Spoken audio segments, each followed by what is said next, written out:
So, Titans lost again, but this week I'm not feeling too terrible about it just because it felt like a decent game. It was competitive. It seemed like that it was fun at least from an outsider's perspective and just overall I don't know. I was fine with this game. I was fine with this loss, especially against a team that's as talented as the 49ers and has as good of coaching as the 49ers.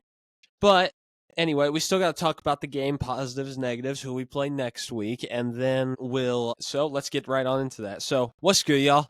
Welcome back to the Titans Rundown. I am your host, Micah McCamey, and in today's episode, we are going to be going over the Titans Week 15 game against the San Francisco 49ers. Sorry that this one is going out so late. I had a really bad migraine this week, and that is potentially the worst thing that I could get doing this at that and a lost voice because I break a bone, I can still come on here. I have like a cold or a flu or something like that. Sure, I may sound a little off, but I can still look at a camera. Whenever I've either lost my voice or have a migraine, I can't do either of the I can't really do anything. Like whenever I lose my voice, I can barely talk. Whenever I have a migraine, look, I have lighting right here. That lighting would feel absolutely terrible for my head. But anyway, I'm feeling better now. So now I'm interested to get into this episode and what has happened for the Titans, at least over the last week. First off, I want to start out with this whole sentiment around Cam Ward saying that he wanted to be involved in the head coaching search. That clip was so out of context, just pushed by the media, by our media specifically, to sound like he really wanted to be the GM, the deciding factor and all that stuff. Look, I don't think that's what Cam wants. Whenever I heard the clip, it sounded more like he was saying I want to be involved, I want to be able to get to know all of these guys and maybe I'll leave my input. It didn't sound like he was just like, I want to make the decision and I want to be the reason that one guy gets hired, right? That's not what this is about. Just that's how it seemed. So I just think that's a little bullcrap. And, I don't know why. I don't know what the beat writers thing is with Cam Ward, if they just think that he's, just the worst person or something like that. I have no idea what their problem is, but hey, I just golly, I can't do it anymore with these beat writers, man. And I do want to clarify, I know that they do hard work and I know that they do their best to get out Titans content. It's just sometimes I feel like that they overstep, right? Like specifically with a couple of people. I'm not going to mention names, but you probably can guess.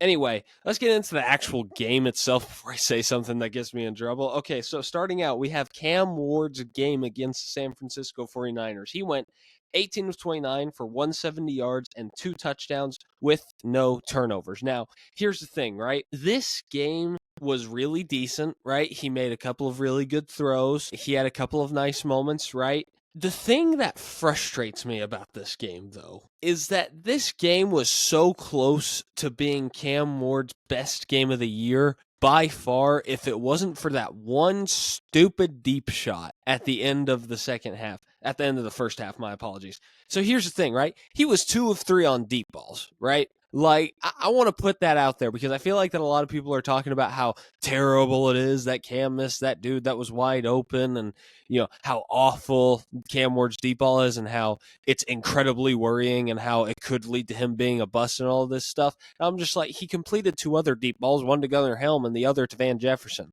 Now, don't get me wrong, the Van Jefferson one was an amazing catch, but he also put it up there to where Van could go get it. I want to put that out there starting out with that. And I also do want to clarify that, Cam Ward does need to work on his deep ball and he needs to work on his footwork. I've said that all season. I will continue to say that.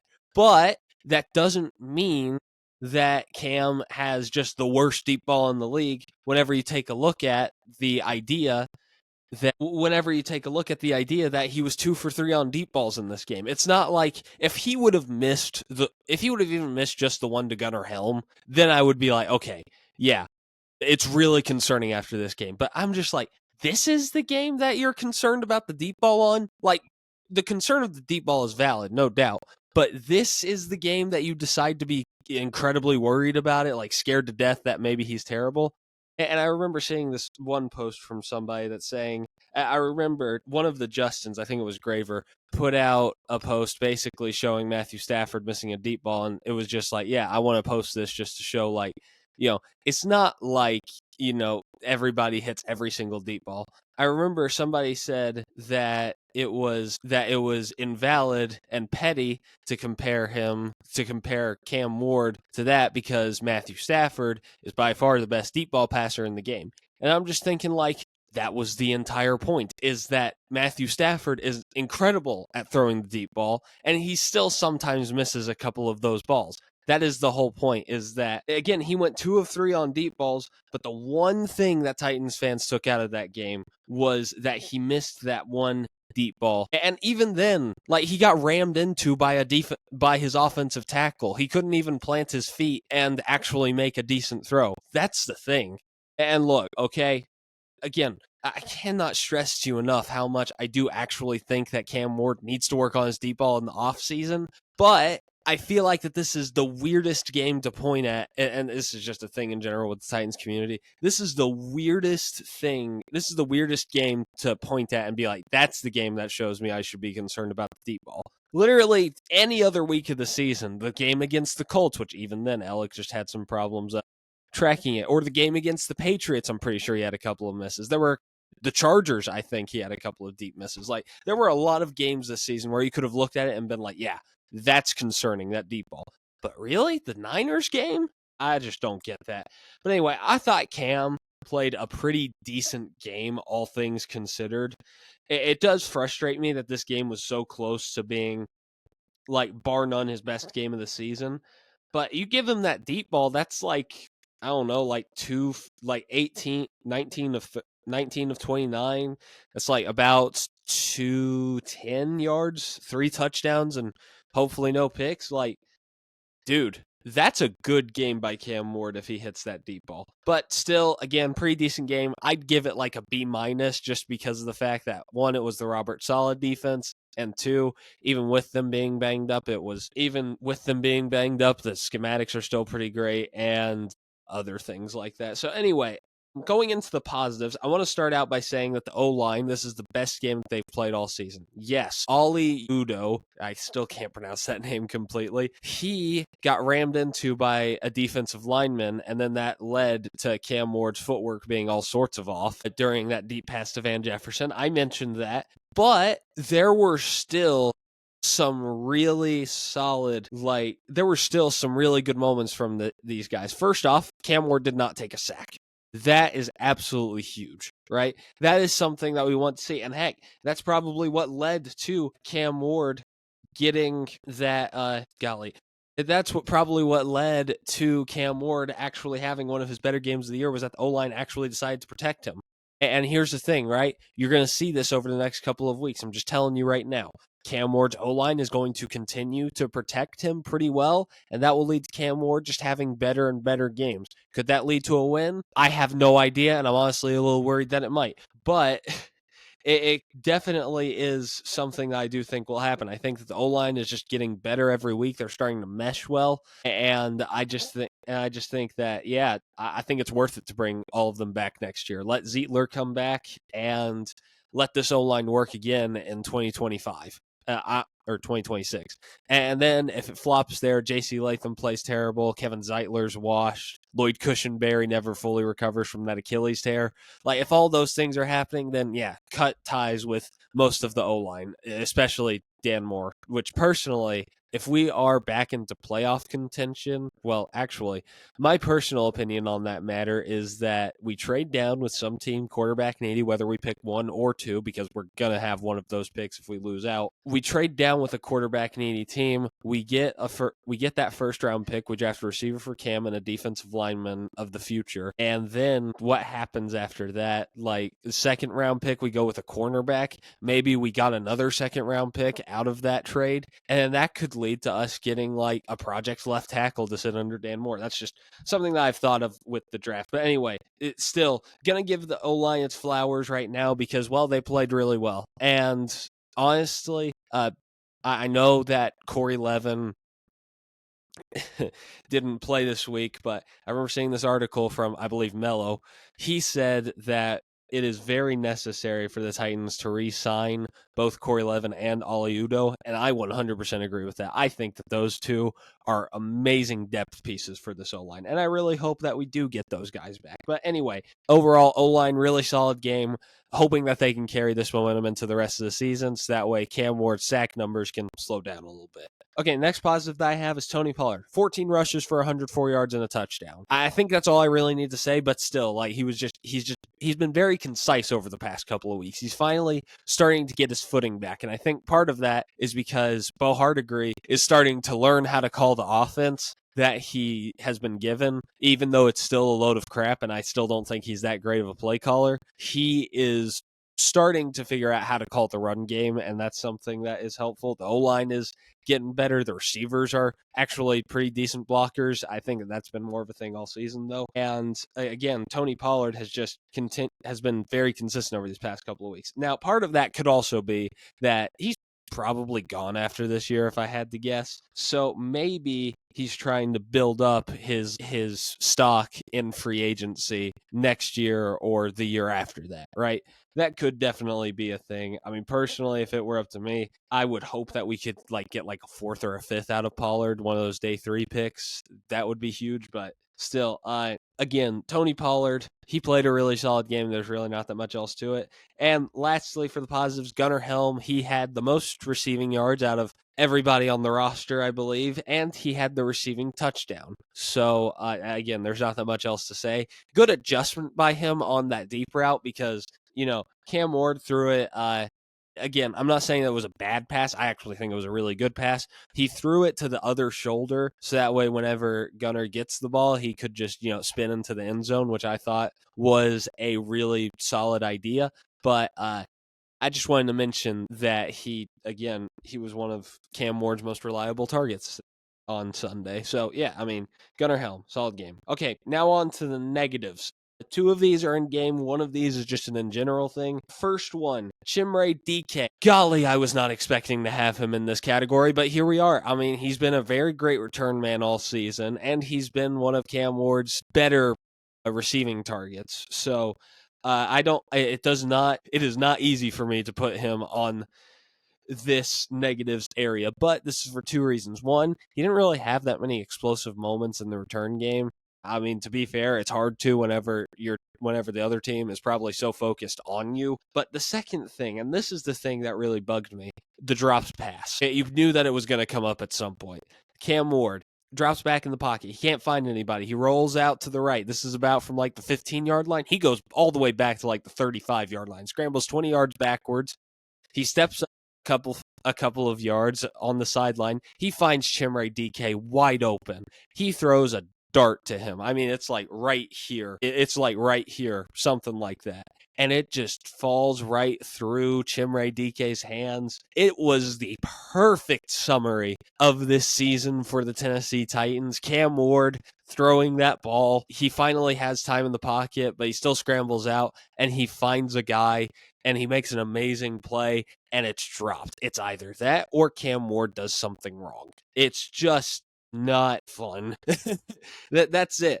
But like again, he's not really on here for like any other big deep reason or anything like that. He's on here because of that dropped pass and because he didn't really have an explosive special teams play to forgive that dropped pass. Like if he would have had that dropped pass and he got us to like 45 on our side or their side during the game, I would have probably not put him anywhere near this list, anywhere near the negatives. He may have even been in the positives over, I don't know, Tony Pollard, but still, again, Chimere Dike, do better, man. Next thing is the secondary. This one won't take too long. We got really banged up. We have a literal pizza driver in our secondary right now. Yeah, Kendall Brooks, look it up, look his story up. But again, it's him, Amani Hooker, and then it's 3 cornerbacks, Darrell Baker, Marcus Harris, who has been fine. I don't remember who the third DB is, honestly. That's how down bad we are right now. Like, it's not good. And, Kevin Winston's out for the rest of the season. Same thing goes for, I believe the rest of that secondary alongside him.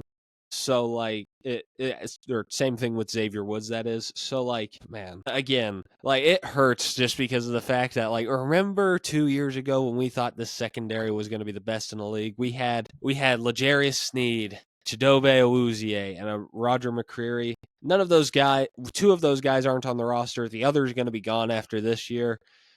And that is just kind of upsetting, right?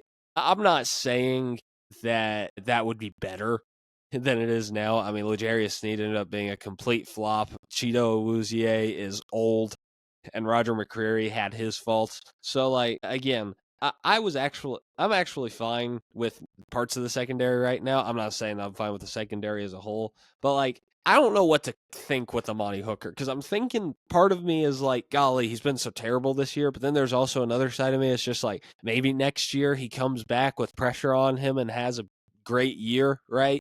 But then Xavier Woods, he's been all right. He's not been great, but he's been fine. And Kevin Winston has me excited about the future of that safety room. And then what else is there? Marcus Harris, I'm excited about. Get another cornerback and get a whoa. My plan for the DBs is that you get a cornerback in free agency and then you get a cornerback in the draft in the second round. That would be absolutely huge for the Titans, right? I would absolutely love to see us get that in the draft, right? So anyway, again, secondary has got to be better, and I don't completely blame it on them. They're banged up and bruised, right? So anyway, the last thing I want to say is the tank. I mean, dude, it could not have gone worse for our odds at the number 1 overall pick last week. Raiders got shut out. The Giants got absolutely basically got obliterated. They scored a couple of garbage time points by the Commanders. And gosh, Patrick Mahomes is out for the season, which is really upsetting because next week we got to play the Chiefs. I will get into that in a second. And that's a little concerning, right? Because, Titans have started to warm up a little bit and the Chiefs don't have that much else to play for. Like, we have culture to play for, right? The Chiefs already have a solid culture and this season has been a wash anyway. So, like, again, that's worrying, but still, the tank just is not going too great right now. I'm really hoping what happens is that the Chiefs come out and they want to prove everybody wrong, show everybody like they're still the Chiefs, if you will, and that they'll be back with a vengeance next year. That's what I'm really hoping for whenever it comes to that with the tank. But again, just have no idea if that's actually going to happen. Let me think. What else is there? Gosh. Again, I think that we do end up with the number 2 overall pick. I think that's the most realistic thing. I don't think that we end up beating one of these next 3 teams during this next 3-week stretch. But I will say, don't lose all hope, Titans fans, because there are 2 quarterbacks in this draft. It's not just Fernando. It seems like that Dante Moore is also going to declare. Dante Moore is really highly touted from like an arm standpoint. Some of the accuracy that he has on his stuff, some of the arm strength. He's a little bit more raw, but he is really, really solid as a prospect. Fernando Mendoza goes first overall to maybe the Raiders. And then the Titans trade down with the Jets, get a bunch of their picks, and then boom, we end up with potentially we end up with one of the brightest futures after this draft. The Jets go get their franchise quarterback in Dante Moore. We trade down to pick 7 and get either a defensive lineman like Ruben Bain, or we get Carnell Tate and then use a first-round pick that we would hopefully get out of the Jets. Well, yeah, we draft Ruben Bain with the 7th overall pick, and then with that later first-round pick, we go get one of the receivers, whether it's Mekhi Lemon or somebody else like that. I mean, heck, I've heard, who is that kid out of Washington? I just heard about him yesterday. I think his name was like Denzel Boston or something. I can't remember his first name for the life of me, but you know who I'm talking about. 6'4" kid out of Washington, big playmaker. His draft bio literally says he creates natural separation and he's a go-getter whenever it comes to the ball. That is something that Cam Ward has been lacking all season. And honestly, I really hope that if there's any dude that I would look at outside of Lemon, Tate, and Tyson and be like, that's the guy that I want for my Titans, that's him. And I think that he's a little bit of a sleeper in that way. But anyway, that's it for the tank. And trust me, we will get into mock drafts. That will come after the head coaching process, though, because trust me, every single week until the Titans hire their next head coach, after week 18 is going to be about that head coaching search. Don't have any doubt about it in your minds. Anyway, now we go into next week. We play the Kansas City Chiefs. Again, I already stressed my worry for the tank. Our secondary, again, is very injured, so that could really affect this game. Now, obviously, the Chiefs are also very injured as a whole right now, so that is something else that could be considered in this game. But again, I just think the Chiefs are a more talented roster overall. Gardner Minshew is not the worst backup in the world. I think that he comes in, he plays just well enough for the Chiefs to get their big win, to get their win against Tennessee Titans, and I would say that the final score would be 27-17. So again, I do think that the tank stays alive after this week, but I do think that Andy Reid will completely outcoach Mike McCoy.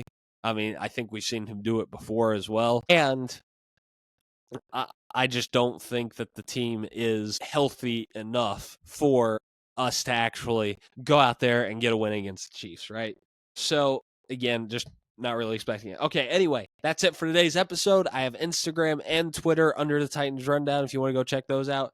And anybody that wants to read some of my articles, I do head coaching profiles every week. The date is sometimes inconsistent, but I do have articles out. I just did my last one on Mike McCarthy, so if you want to go check those out, I'll have all of them linked in the description down below. Anyway, that's going to do it all for me. This has been a rundown of your Tennessee Titans. I love y'all, and tighten up.